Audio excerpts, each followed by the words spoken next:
Namaskar. Hello and welcome to P Guru's channel. I'm your host SREE IYER. Sunday evenings, 8:30 p.m. The three good generals. Unfortunately, Major General Rajiv Narayanan is running a little bit late. I'm hopeful that he'll join us at some point during this podcast. Let's bring in the two other generals, General Ravi Shankar and General Dushyant Singh. Namaskar, sir. How are you? Namaskar and Namaskar. thanks a lot. General Ravi Shankar, with your permission, I'd like to start with General Dushyant Singh today. Yeah. General Dushyant Singh, by the way, viewers, this is coming live to you from three YouTube channels, Claws, Gunner Shot, and P Gurus. Wherever you are watching, please like the video and also please subscribe to our channel if you have not already done so. General Dushyant Singh, fighting proxy wars, firing a gun from somebody else's shoulders is a lot easier than doing it yourself. And interestingly, if you remember, sir, late 70s, the Indian External Affairs Minister is in China, and China goes and invades in Vietnam, and the Indian delegation had to come back in a hurry. That's something very surprising what happened. But then they got a bloody nose. And then they tried to explain it, saying that we wanted to lose to show how unprepared, something like that. So General Dushyant Singh, talk to us a little bit about China's actual involvement in wars. How has it fared and how ready is it today if it has to get into the field and fight, whether it is Taiwan or India or any other country for that matter? Over to you, sir. Thank you, Ayerji, for having invited me once again every Sunday. I think this has become a regular feature. As far as China is concerned, look, China has lost its ability to really how to fight. And somewhere it is rooted in the 1979 Vietnam War. And I would also take it back into history. The doctrine which Sun Tzu has been, quoted with, and that is to subdue the enemy without fighting. I think they've taken it too seriously, and there were two books also which came I out. like that.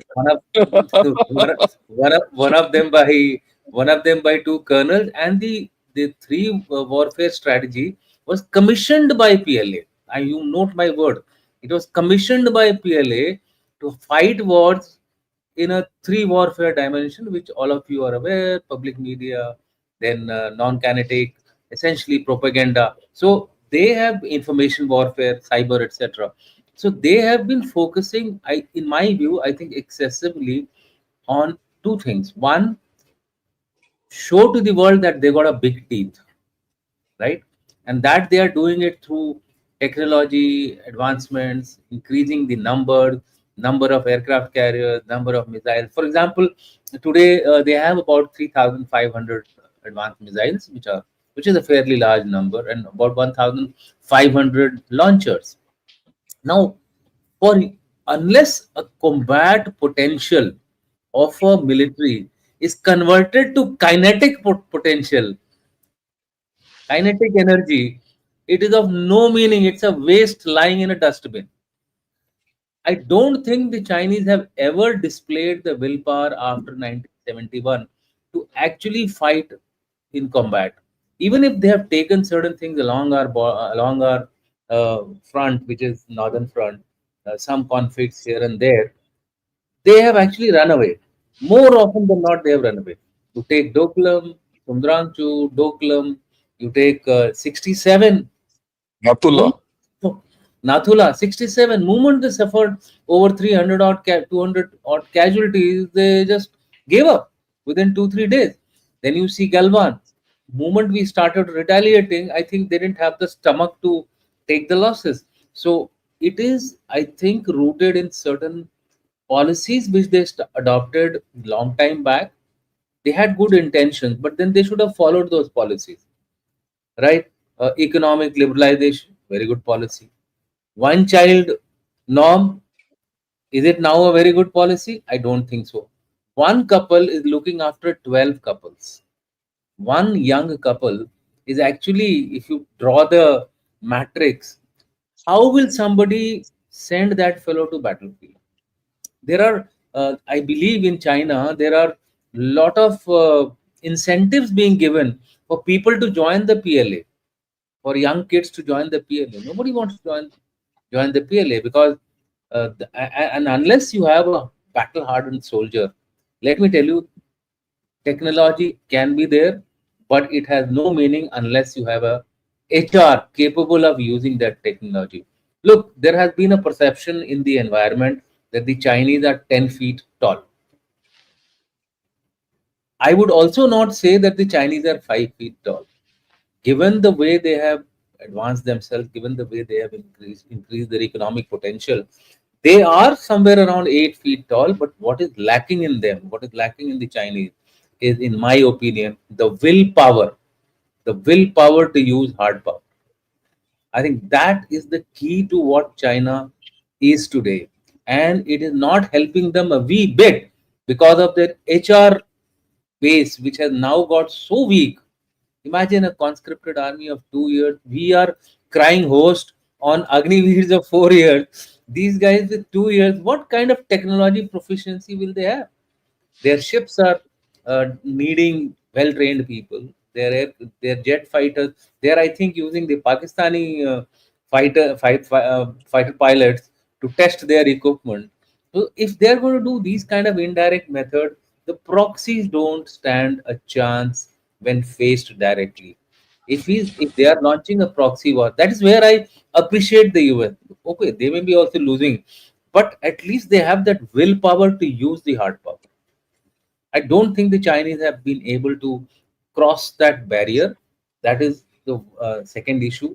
The third thing is their leadership.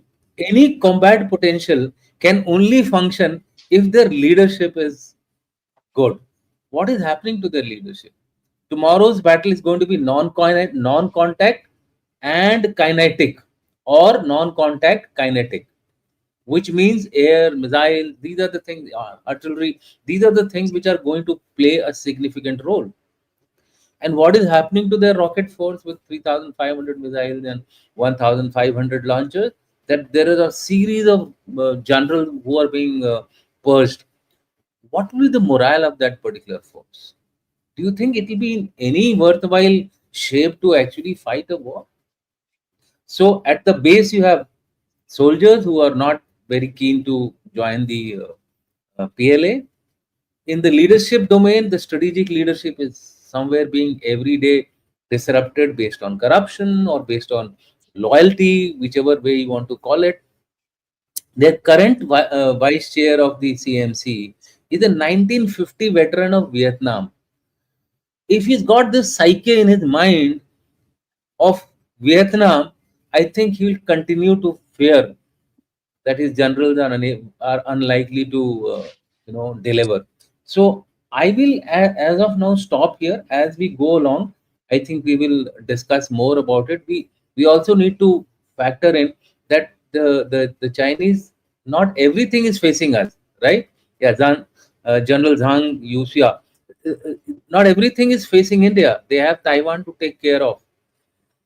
They have other South China Sea, which is also called nowadays, they are referring to it as the pond of China. That is also, on and off, it keeps boiling up. Philippines is on a greater high, given the fact that we have given our BrahMos, and a lot of demand are now going for BrahMos. So overall, I think the Chinese are fallen into the trap of their own concept and their own design. I'll stop here. Thank you so much, General Dushyant Singh. General Ravi Shankar, proxy wars also, China isn't exactly doing well. Forget about putting own feet on the ground. I remember an episode where you had said that whenever there are joint exercises planned, India will just pick so many from each regiment or division, and everybody gets together and goes and does the joint exercises. And a Chinese general came up to you to ask, how did you do the selection? You explained to him, and this guy was scratching his head because looks like they have the face that they put to the world, which is different from the reality of their army. And it's every 2 years, and plus you get special allowance to be on the Indian border. That's what I heard. General Ravi Shankar, I mean, what world are they living in? Because they're constantly pinpricking India every 2 minutes. Yeah, thanks a lot. I think whatever General Dushyant has said is absolutely valid, and I'm going to only add on to it. Right. Uh, I'll take your mind back to 2020. That's the first time when we started interacting, and I started appearing on P Gurus. If you remember, there was a time when Eastern Ladakh thing was going on, Kailash, AO, all that. You said, "Sir, can you come and explain?" If you remember, at that time I said the Chinese will go back and they'll not fight. Then I Yes. said, Yes. right, and it's stood its test of time. They can't fight. The fundamental thing is they can't fight. Look, it's something like we say, "Na apple a day keeps what doctor away." Okay, the way I look at it in China, a general a day keeps warfare away. Every day a general is getting sacked in China. Okay, that's what it is. Actually, today morning I saw this article in Newsweek which said, China is losing generals as if they're not tomorrow. And that's when it hit me, to suggest to you, can we discuss this? Yeah, this fellow is the one who's taking all generals out. Okay. The point is, like what General Dushyant said, you don't have leadership. See, look at the importance of leadership in our own Ops Sindur. Okay. How various facets of leadership came out during Ops Sindur. And this was only in the staff, ladies coming and briefing, giving professional briefs, then the DGM was coming and giving absolute clarity to what happened. They knew exactly what happened. They were dealing with the Pakistani chap at their level. We were dealing with the Americans at some other level. It was a well-oiled machine. Okay, that well-oiled machine can come only if the political and the military are on the same page. In China, they're not on the same page. It appears that the political system and the military system are in different prisons or different hospitals where they get purged. That's the first thing. And second thing, the way when you have so many purges going on, purges could be due to corruption or it could be political purge. Now, if there is a political system going in the senior leadership of the PLA, just think what's the effect of politics down the line. After all, it's a political army. Right? What kind of leadership will be there? It's not. If it is if all these purges are of corruption from what? Overpriced equipment, defective equipment, all that. And I think China has a happy mix of both. Why I say happy mix of both corruption and political purging is you look at the way their weapons have functioned during Ops Sindur. Right? I mean, all failed. All failed. Okay, you look at their performance during any operation. The leadership failed. In fact, you started with the 79 operations in Vietnam. Deng Xiaoping is on record to say that we went into Vietnam to teach PLA a lesson. Yeah. They Correct. knew they're going to fight. Then lose. The idea was if PLA loses, and then the PLA comes under its control. Oh, this is some kind of funny thinking that you go take a nation to a war and then lose, and then say, no, we have won. Right? And that's been their story. You look at Natula, they got it. Doklam got it. Of course, Eastern Ladakh was a masterpiece, which we've discussed. When we confronted with a maneuver, we just maneuvered on Kailash range. We didn't do anything much. End of story. After that, what happened in Arunachal? Right? Where they tried to do that incursion, October 22. They got hit Yangtze. badly. Yangtze. And after that, zero. Look, let me put it this way. The last interaction I had with someone who knew China well, who's very up to PLA, and he does deep analysis of PLA, is that PLA today in Tibet has defensive lines. Earlier, I never heard of this. So far, I've never heard that PLA can go on the defensive in China, in Tibet. Now it's on defensive. I mean, I said, what is this defensive? He says, look, sir, there's a 30-kilometer defensive line. So they have a response pattern for the first 30 kilometers. Then they have a response pattern for the next 100 kilometers and then beyond. And as per the response pattern for the first 30 kilometers, they don't even fire a shot. So obviously, they're not prepared to fight. After all, we started fighting the moment they came to Galwan. I mean, we suffered casualties, that's a different story. Can they fight? No. The men can't fight. They don't have equipment. Their leadership is poor. And this is a political army. You see, fundamentally, what's the character of, say, like what General Dushyant said, the US Army. You can fault USA for anything, but the army is good. It goes, it fights. It's not easy to carry out a 75-hour or 80-hour kind of a, transatlantic maneuver and bomb some sites in Iran. How good the bombing were and all is a different story. The fact that you're prepared to come that far and do a complicated operation shows everything. Look, on the flip side, what did China do? What has China done? China has huge interest in Middle East. China has, is supposed to have a strategic partnership with Iran. Okay, they've put 400 billion over there. It's not a small thing, over a 25-year period. If the Strait of Hormuz closes, the country which will be hit badly is China. They have Belt and Road investment over there. And they have a naval fleet sitting in Djibouti. And that didn't make a noise. It didn't come out. Someone says, no, 2 ships came out and monitored, EW. What the hell? You monitor EW, what do you get? Look, let me put it in absolute terms. A lot of things is made out of space, EW, cyber, all that. These are all addendums to battle. Battle is fundamentally fought on ground. When something going and hitting the other guy and the other guy bleeding or, getting hurt. Okay. So if you don't do that, you're not there. Simple. You recently heard, General Rahul Singh tell that, about what the DGMO of Pakistan said. No, we know you're going to fire a vector and, don't do that and all that. And that the Chinese were giving them live feed. So what if you keep taking very live feed of everything I do, but I still hit you and you can't do anything?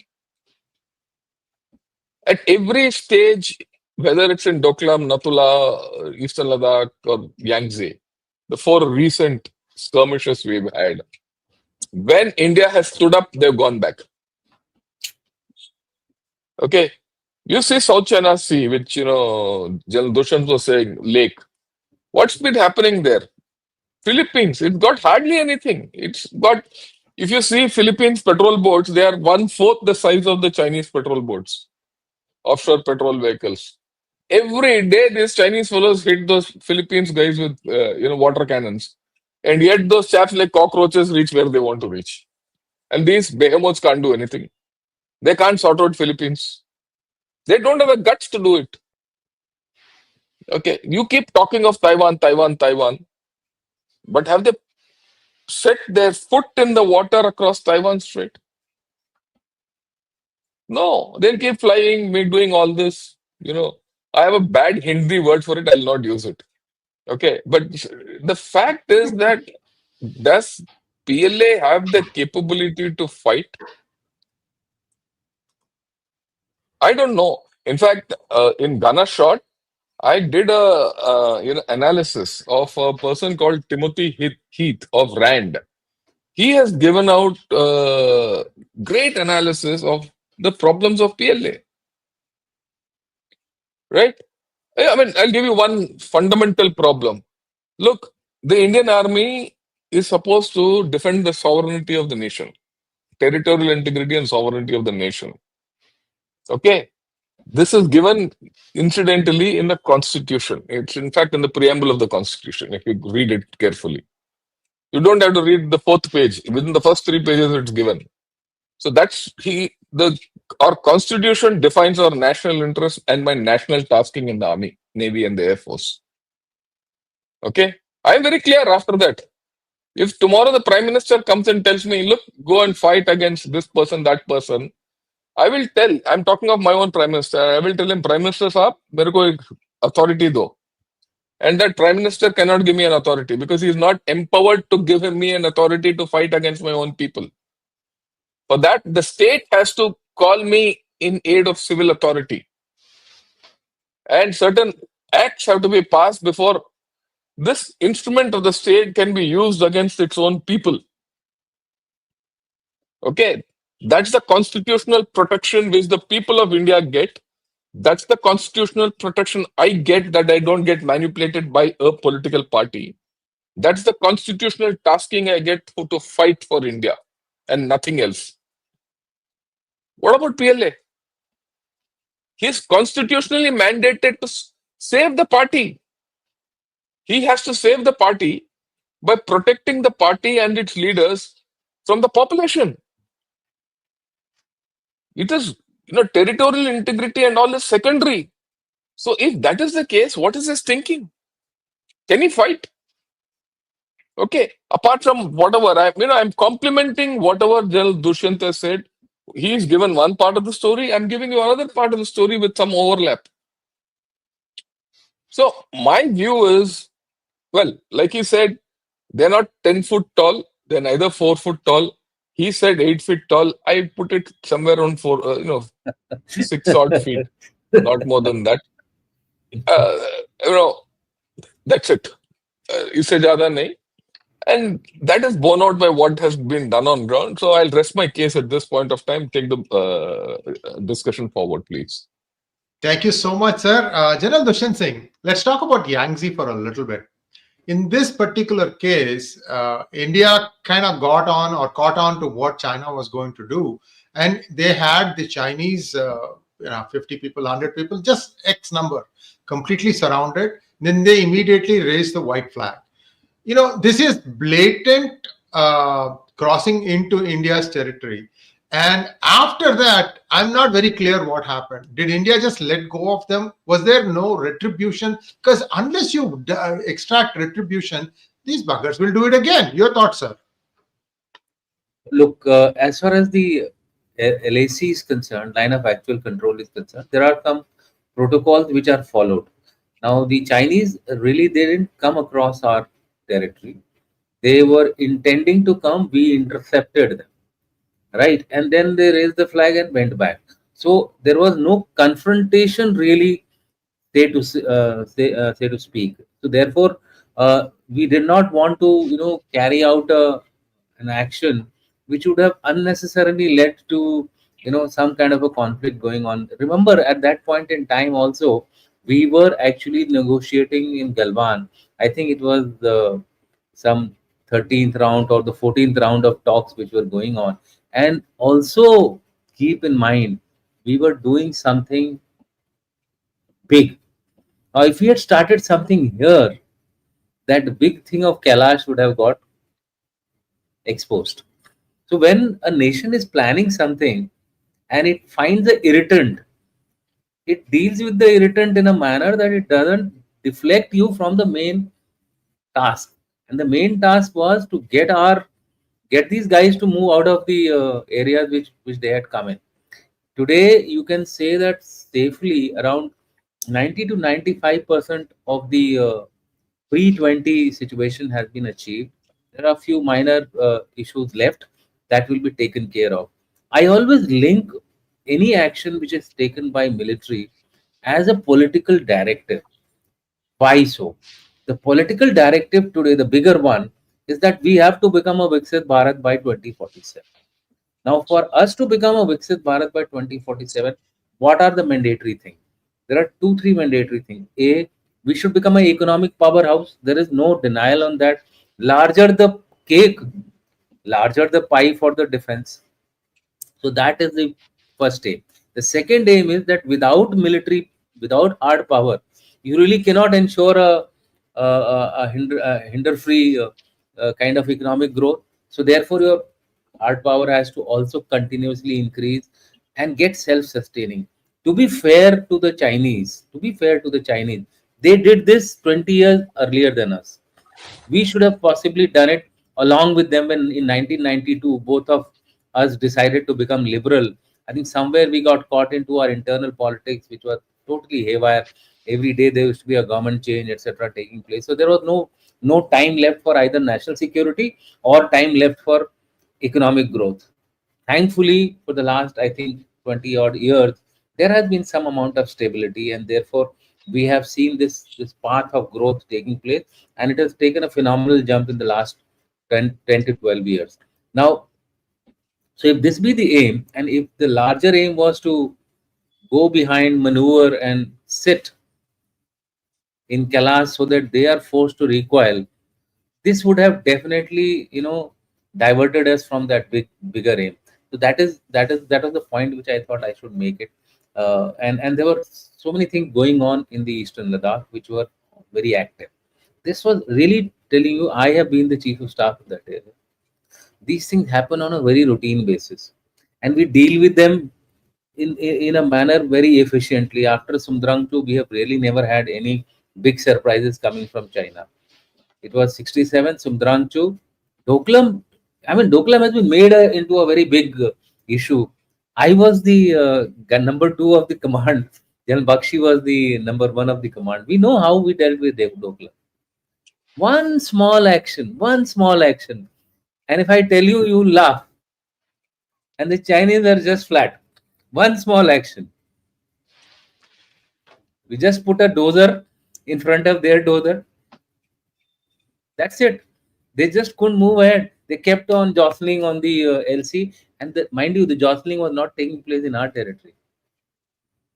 Jostling was taking place in their territory. We had gone ahead, and we had said, "You are not going ahead." Right? That used to be the protocol in those times, and we had agreed. Oh, banner lagta tha. Those things were there. That was part of it.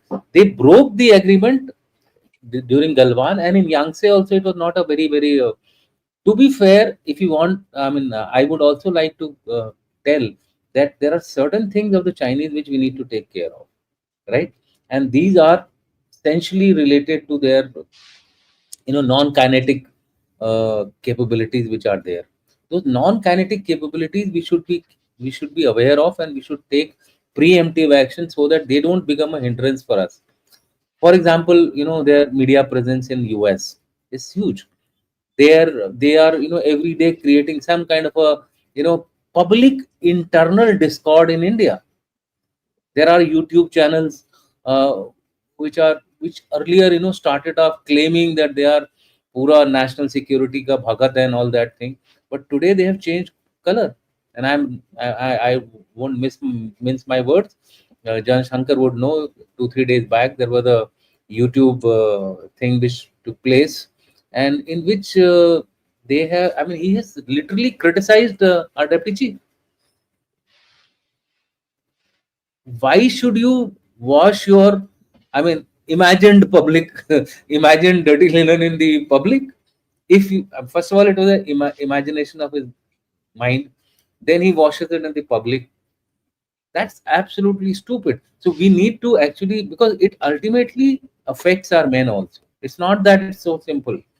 We say we'll ignore it, we'll do this, we'll do that. No, I got a call yesterday from a brigadier. He said, "Sir, I wanted to go across and slap that guy and put him behind bars." He was an NSG person, that commando spirit was there in him. So I told him, "Hold your horses. We have our rules and regulations. We will be able to deal with that guy, and we will project it in a manner." I'm deliberately not naming him, but these are the kind of people who have, because of their past, they have established a large audience base. So we should avoid giving fodder to these people. So that was as far as Yangtze is concerned. So our non-kinetic effort has to really match up to the Chinese, especially in the international domain. We realized in Op Sindoor also, we woke up a little late. I would like that there should be a regular military brief which should be separate, and a political brief which should be separate. Political brief means foreign affairs brief, and this foreign affairs brief must go to every ambassador of ours, every high commissioner of ours, so that he is able to articulate into the public media as to what is the reality, and not get away with all these kind of things which are happening today. Today you have the certain things we should not bother about is lunch and air marshal ko bula liya, and those things are okay. They can keep calling whomsoever they want to call. Those are not important. But the ones which affect your own troops, I think Those are things which we have to be careful of, and that should be properly articulated. Where they have some strength still left is that, our neighbors, where they are continuing to do this proxy war. There we need to be thinking quickly on our feet, whether it is Bangladesh, whether it is Pakistan. The CPEC drill they are trying to extend. Our Kaladan project, I keep telling, उसका नाम ही गलत रख दिया उन्होंने. काला क्यों रख दिया यार? Black is not very. It's the name of a place, isn't it, sir? Isn't it River, the name river. of a place? No, the river's name is not Kaladan. Fuludon. They should have put the actual original name, ना. वो कालादान बोल दिया India में, उसके ऊपर नजर लग गई है. वो ऐसी नजर Black लगी money. कि जब से वो शुरू हुआ है, it has never actually taken off, barring few stretches here and few stretches on the other side.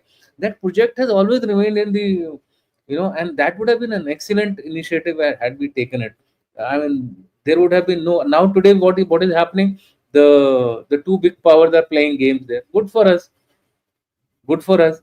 They both are trying to match each other. It's a very fine game. Even in Pakistan, it is the same thing which is happening. The US and the Chinese are playing games with each other. They will keep on learning their lessons. They have learned their lessons in the past. I have seen hot debates taking place between Pakistanis and the US officials on aid, etc., which was provided to them. They have forgotten their lessons. Let them re-remember their lessons. And the Chinese are now trying to reorientate. What should they do? In both the places, they are facing a headwind. In a way, it is a good situation for India. It is a good situation for India that these proxies are now being tackled by somebody else. We should take advantage when the situation is absolutely right. As of now, what we should do is we should ensure that there is no crafting of a Christian state which is happening. I believe yesterday I did a podcast where the DGSM rifle former, he said that the missionaries are really, really upgrading their game there. They are coming in large numbers. They are converting people. So therefore, I think we need to be conscious of those aspects which should not be exploited by our thing. So non-kinetic is the area where we need to focus on, and long term. See, one thing you have to grant them, in numbers they are more than us. उनका 10 हवाई जहाज भी गिर गया तो हमको we also got a limited potential for missiles and the launchers. We have our own capabilities. Every year we are able to produce X number of missiles, and then we keep on adding to our kitty. But when you totally compare in terms of number of, okay, there 200 will not work, but I think the 100 would work. So therefore, we need to also create capability for sustaining the war. As of now, in a limited conflict, we should be able to do well. But if it goes prolonged on a longer duration, we don't have any friend like Ukraine who will keep on giving them HIMARS and whatnot and what have you, including F-16s have been given to them. So later on, they've also permitted them to launch across into the Russian territory, etc. We need to build our long-term capabilities. We need to build our, the drone technology, AI, cyber. These are the areas we have to really work hard. We are currently just started in this area, and it can be compared with the total amount of investments which we have done in terms of physical. Actually, the number of $1 billion which we have invested, 16 versus 46. These are the figures. Yeah, these are the figures in the technology domain for China and India. Look at the US is way ahead of us, but our major concern is China. So we have to be actually up and about, reaching there faster than the normal, and government has taken cognizance of it. 3-4 days back, they have released a lot of projects sanctioned. Hopefully, they see the light of the day. My only problem is projects are sanctioned, but they take their own time to fructify. Those are things I think we have to consider. Our internal health has to be improved and taken faster towards making ourselves a countable military power compared to the big parts, not with Pakistan. I'm not bothered about Pakistan. Thank you so much, sir. General Ravi Shankar, let's talk a little bit about this conversion problem in the Northeast. And I don't know, you are so busy, both of you generals are so busy. I don't know if you had a chance to look at my currency series. It's a 5-part series. I've done the first 2 so far. I talked about barter to gold to paper to digital currency. I talked about the various types of digital currencies. Next, we go into the plan what United States has, and it's a stable coin. And this is something that all of us need to understand, because suddenly all these exchange rates will just go out the window. And I'll just leave it at that. Why I'm saying this, General Ravi Shankar, is that so far India has put some crimps on FCRA by not allowing money to come in. But yet we see that the activity is still very, very high. Whether you take Tamil Nadu, whether you take Andhra Pradesh, or whether you take the northeastern states. So somehow money is finding its destination, which is basically giving money to convert. In this, army really can't play a role. It is actually the politicians who have to play a role. I mean, you have seen both sides in the sense that you've been at the higher levels of power, echelons of power, where you see how politicians respond to things.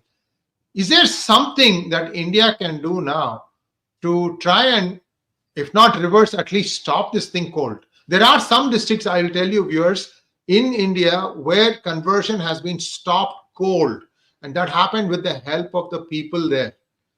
How lucky are we going to be with the people of Northeast? Can we stop them? Can we use their help to stop it? Your thoughts, sir? You have to go back into the history of Northeast to understand this problem and whether it'll go away. Uh, let's be very clear, it'll not go away. This issue will smolder.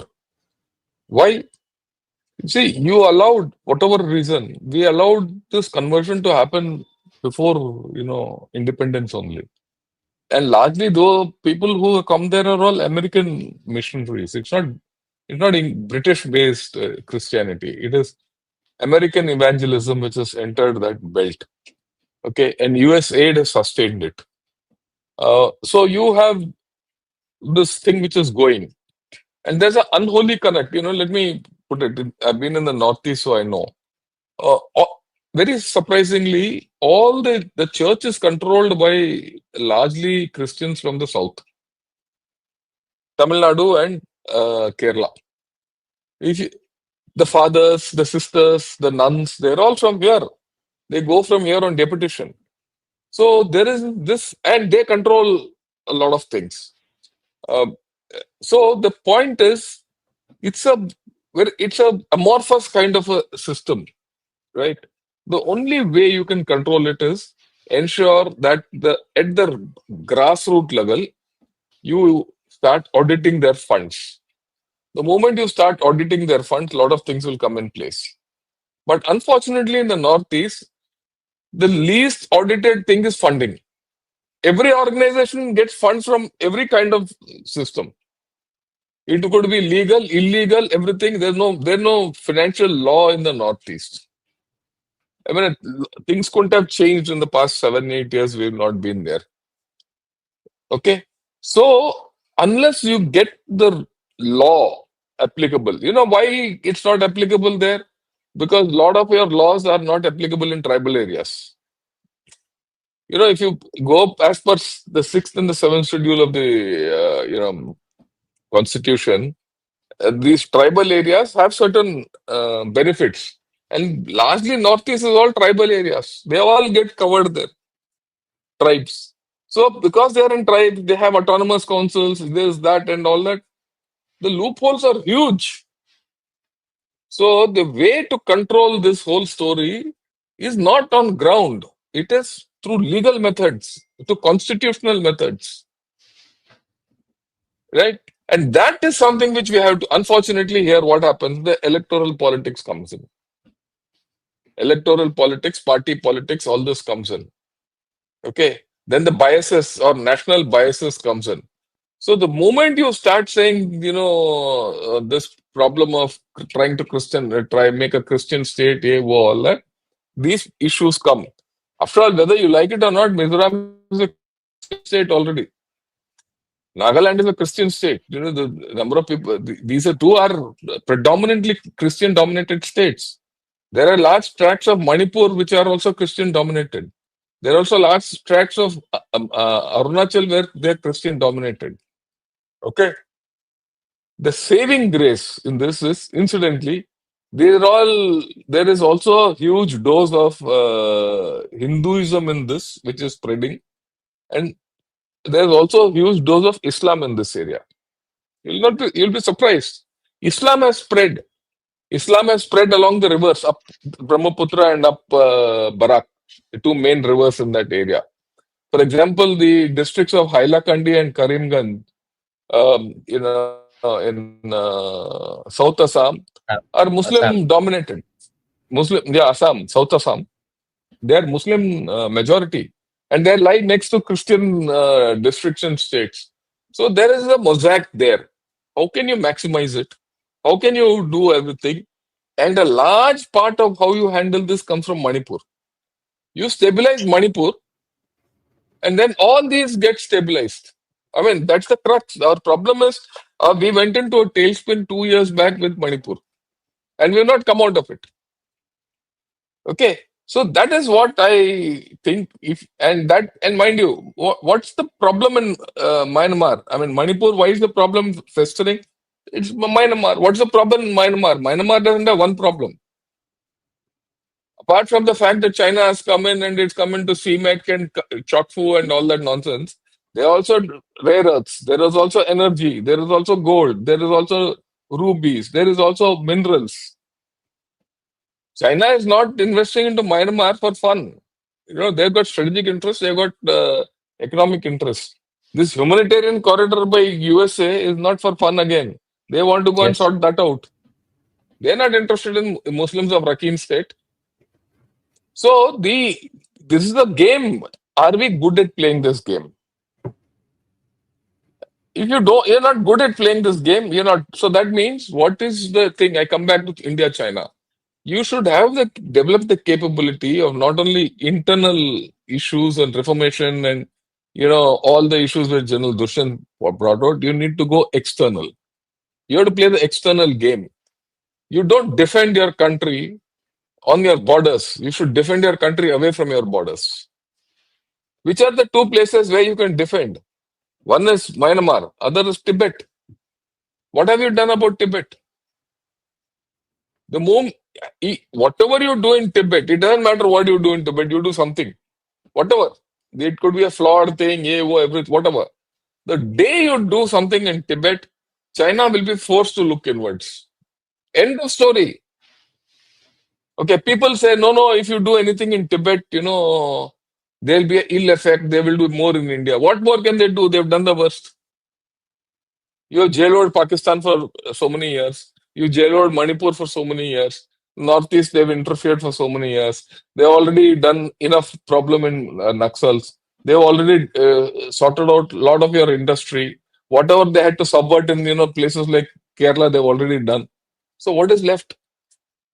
Why are we waiting? Right? And His Holiness the Dalai Lama has given us the opening. Day before I did this,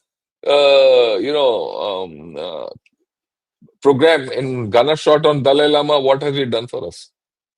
Just by saying, look, the next Dalai Lama will be chosen as per the Garden Phodrang Trust, that is of the Central Tibetan Authority, right?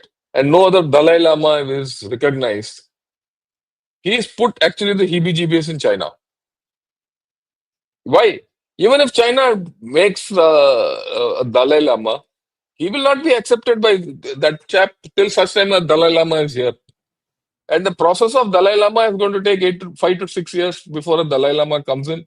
Another 10 years before he becomes a major and starts assuming.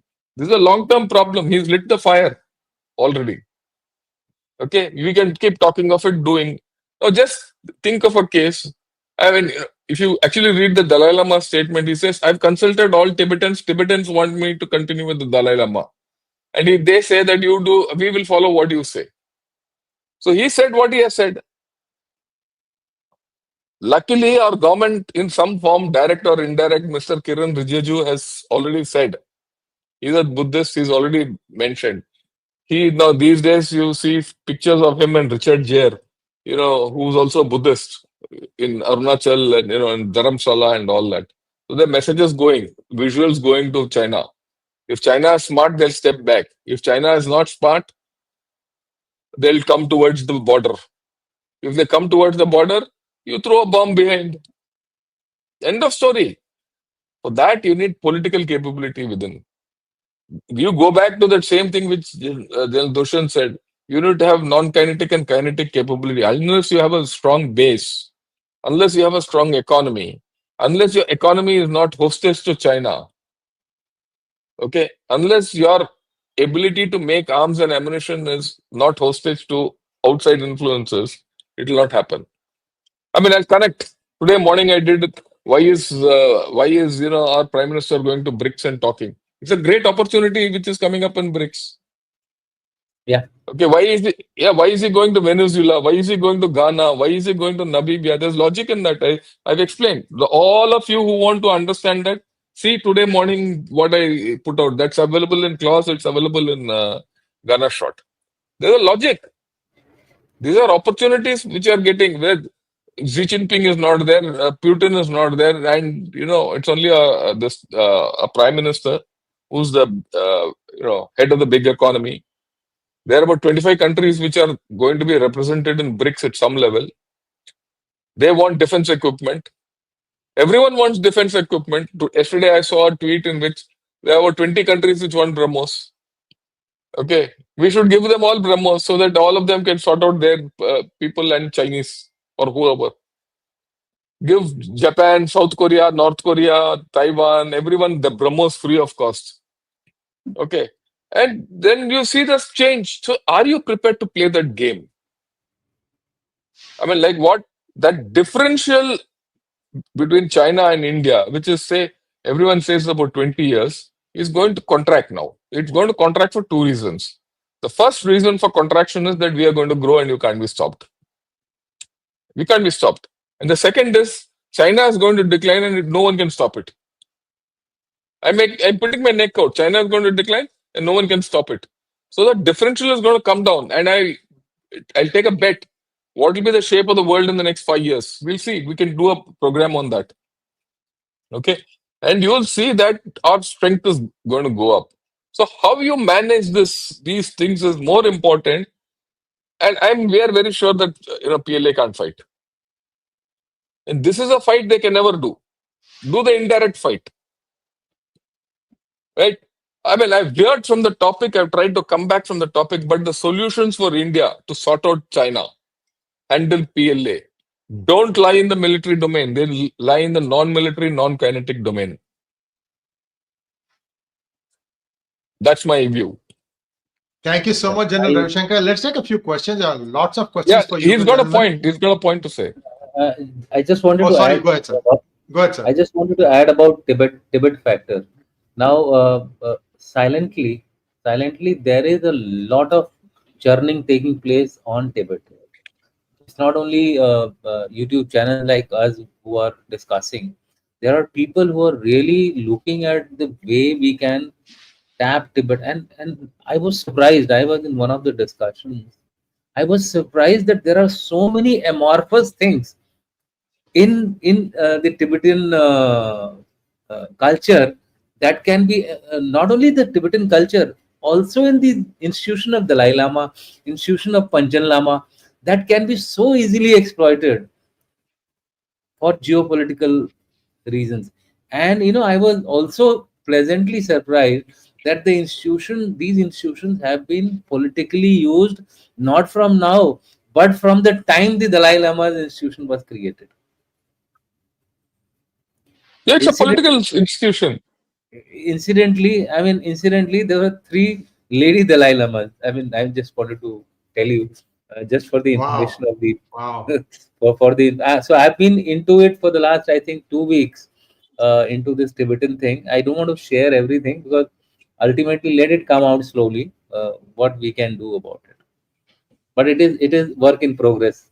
I can just tell you that. Yeah, that's okay. That I agree with you. There are there are people who are pushing it. It's not that this is the official policy. There are people who are on their own pushing this thing, like Thank you you so and much, me. General Dushyant Singh.